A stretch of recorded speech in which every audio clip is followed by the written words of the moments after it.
திருச்சி மாவட்டம் லால்குடி அருகே தமிழக வெற்றிக்கழக வேட்பாளரின் மைத்துனர் வீட்டில் 50 லட்சம் ரூபாய் ரொக்கம் பறிமுதல் செய்யப்பட்ட சம்பவம் பெரும் சர்ச்சையாகியுள்ளது. தேர்தல் பறக்கும் படையினர் கொடுத்த தகவலில் வருமான வரித்துறையினரால் நடத்தப்பட்ட அதிரடி ரெய்டில் நடந்தது என்ன?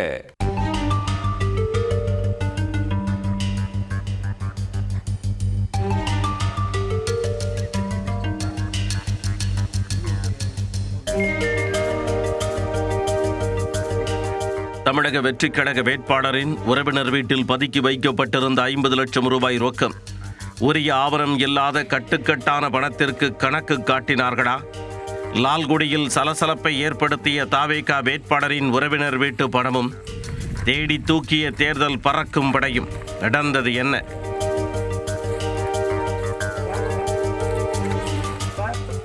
தமிழ்நாடு சட்டப்பேரவை தேர்தலை ஒட்டி பல்வேறு கட்சியினர் வேட்புமனு தாக்கல் செய்து தீவிர பிரச்சாரத்தில் ஈடுபட்டு வருகின்றனர். அதில் வாக்காளர்களுக்கு ஏதாவது பணம் மற்றும் பரிசு பொருட்கள் வழங்கப்படுகிறதா என தேர்தல் பறக்கும் படையினர் இரவு பகலாக தீவிர தேடுதலில் இறங்கி வருகின்றனர்.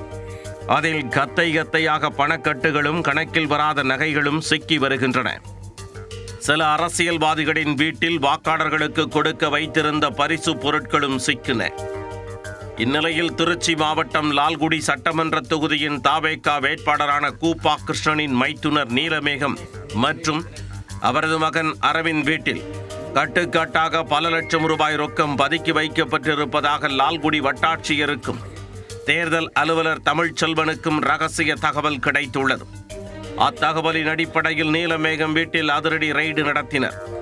அப்பொழுது 10 லட்சம் ரூபாய்க்கு மேல் ரொக்கம் இருந்தது கண்டுபிடிக்கப்பட்டது.